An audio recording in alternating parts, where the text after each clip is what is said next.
Same old song. We're doing the same old song and dance. Don't know. What's the scoop? Give me an answer. Come on. Tell me we're here, and we are. How awesome is that? Okay. Well, everyone, welcome to Tea Talk. If you don't know me already, my name is Danny Cade. Whether you're watching live or watching the replay, I'm glad to have you here. And I'm going to ask you a question. Did you know that eating disorders are, did you know that eating disorders are serious illnesses that affect millions of people?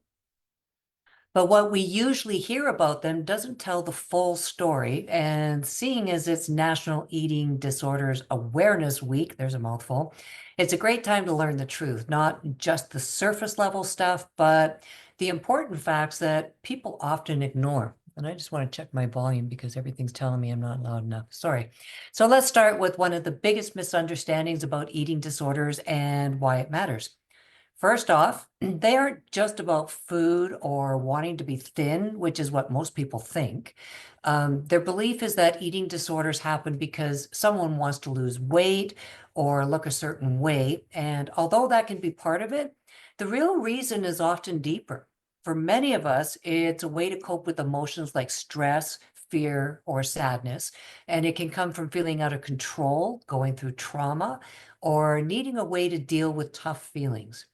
Now, some people don't even care about their weight. They just feel like they have to follow strict food rules to feel okay.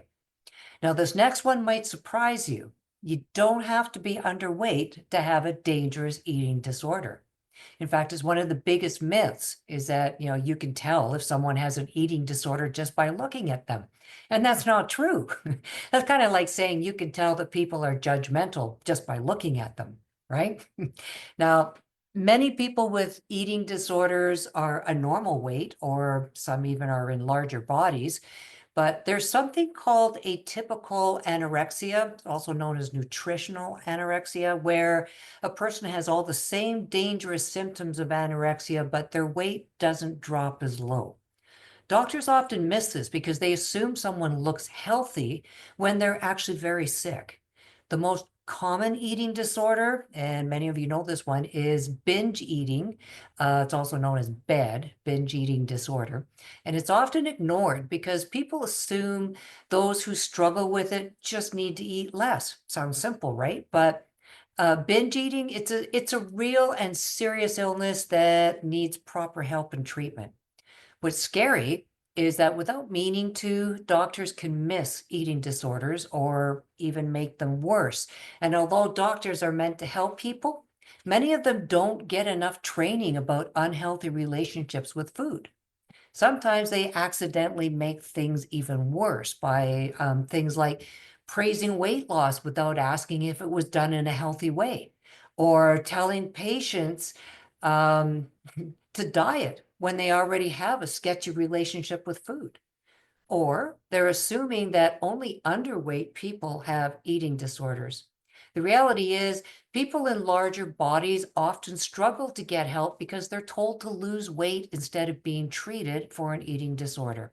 This makes recovery even harder. Now, something else we don't think of, men struggle with let's try that again. Men struggle with eating disorders too. And a lot of us think that it only happens to women, but the reality is 1 in 3 people with this challenge is actually a man. And the real number might even be higher because many men don't talk about their struggles. You know how that goes. And they often focus on muscle instead of thinness. And some of them even develop muscle dysmorphia, where they feel like they need to be as strong and muscular as possible. And as a result, well, not but, many also overexercise or follow extreme diets to look a certain way. And because eating disorders are seen as a woman's issue, men often suffer in silence and don't get the help that they need. Eating disorders are probably the deadliest mental illness that doesn't just make people feel bad. These can be downright deadly. In fact, it has the highest death rate of any mental illness. Why? Because it leads to organ failure, or also known as the beginning stages of cachexia. I want to say cachexia, but that's not correct. Cachexia, where someone eats too little and their body literally begins to shut down. The heart, kidneys, the digestive system, they can stop working properly or completely. Many people with these eating struggles are battling with depression and they feel hopeless, which leads to a higher risk of suicide. Sadly, most people don't get the help until the disorder has already caused serious damage, and that's why getting help early can save lives and why awareness is so important. One of the biggest causes is that our diet culture encourages disordered eating. Our world is filled with messages about food and weight that actually promote unhealthy habits. Have you ever heard someone say something like, I'm skipping lunch so I can eat more at dinner? Or, that's a bad food, you shouldn't eat it. Or another one is, you need to work out to burn off what you just ate. Now, these kinds of ideas are everywhere and they can make eating disorders worse. Many people adopt extreme diets that are often seen as socially acceptable forms of disordered eating. It's kind of confusing.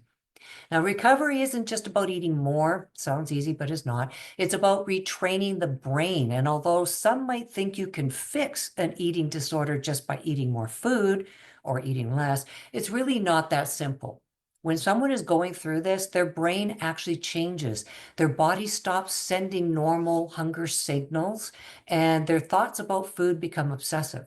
That's why recovery takes time. It's not just about eating, it's about relearning how to trust your body, handling emotions in a healthy way, and breaking free from harmful thought patterns.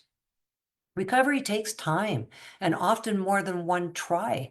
Many believe that once someone goes through treatment, they should be all better. But the truth is, recovery is a long process, and relapse, by the way, is very common. Okay, up to 50% of people with anorexia, they're going to relapse after treatment because many programs are just too short to help with the deep emotional causes of the disorder. And sometimes it's the insurance companies that stop covering treatment too soon, which forces people to quit before they're ready. This doesn't mean recovery is impossible. It just means it takes patience, support, and ongoing care. So before I'm wrapping this up, National Eating Disorders Awareness Week. Trust me, that's a tripper. It's about more than just knowing eating disorders exist. It's about understanding the real unspoken truths about them. It's not just about food or weight. It affects people of all sizes, genders, and backgrounds. Diet culture and healthcare biases can make them worse. But what's most important is that recovery is possible, but again, it takes time and real support. The best way to help?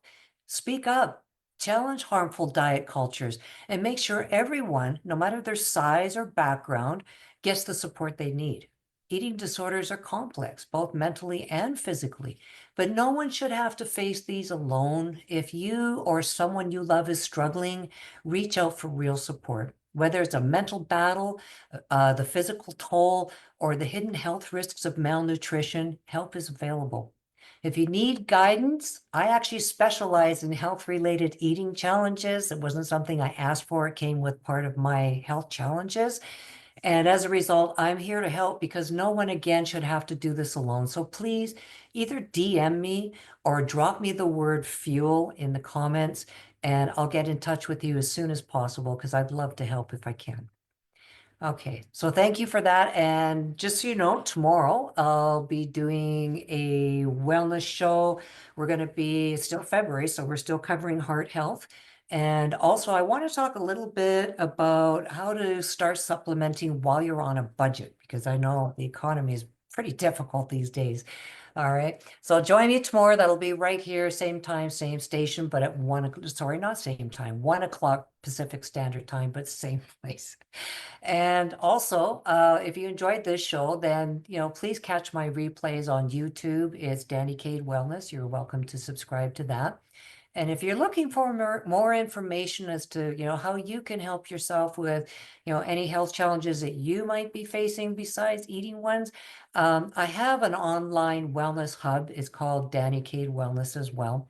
And you're welcome to, create yourself a free account just by putting your name, your email address in there. And you're going to find all sorts of interesting things. There's some great recipes. There's interviews with experts, doctors, a bunch of webinars, and a whole lot more. So again, make use of that. You never know. You might find the answer you've been looking for in there. Okay, I also have a group, is Danny's Wellness Tribe. Lately, it's exploding like crazy. Thank you, everyone who's joined me recently. I'm looking forward to getting to know you better. Some of you I have gotten to know better, and that's been a real pleasure. I appreciate it. So join me there. And also, I'm going to put some links up above. There is a really good webinar coming up. You know, we have one every month. It's the nutritional wake-up call, and that's going to be on March 12th. That'll be at 8 p.m. Eastern Standard Time, 5 p.m. Pacific Standard Time. And again, I'm going to put that link above with all the links that I've already mentioned, as well as the one to my blog, because if you're one of those that you just kind of enjoy sipping a nice quiet cup of tea while you're, absorbing your information, that's an option too. So I hope this has been of use to you. I've enjoyed being with you again today, and I look forward to tomorrow. And if you have any questions or concerns on anything that I've said, please let me know. I would love to help. All right. Take care, everyone. Thanks for being here, and I look forward to seeing you tomorrow. Until then, bye for now.